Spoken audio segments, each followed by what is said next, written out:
عقلنا أشبه براديو فعلا، بس الراديو ده ساعات بيكون متبرمج على محطة الناجي من الألم السرفايفر. بيفكر كتير عشان يحمي نفسه، يحلل، يتوقع الأسوأ. اللي ده بنسميه الأوفر ثينكينج أو التفكير الزائد، هي محاولة يائسة للسيطرة على المجهول. بنفكر علشان ما نحسش، بنفكر علشان ما نتوجعش، لكن في النهاية بنغرق أكتر وأكتر في الإحساس بالضياع. ده بيكون تفكير في شكل دواير circular، بيدور حوالين نفس النقطة بدون عمق أو نهاية. أما التفكر والتدبر فهم محطتين مختلفتين تماما.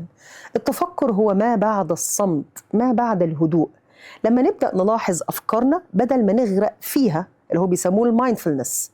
لما نطرح أسئلة مش عشان نجاوبها بسرعة، لكن عشان نفتح بيها نوافذ. التفكر والوعي هو درجة من درجات التأمل، بتحمل نية جواها للفهم مش للخوف.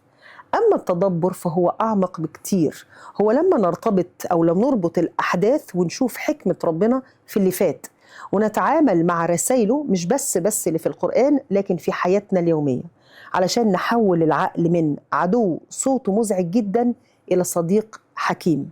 لازم نعمل إعادة ترتيب وتربية للعقل، وده بيبدأ بالترتيب على مهارات الحضور مش السكوت والكبت. لما نمارس مهارات الحضور بيبدأ صوت الحكمة يعلى، مش لأنه ما كانش موجود، لأن الضوضاء والتشتت بدأت تقل.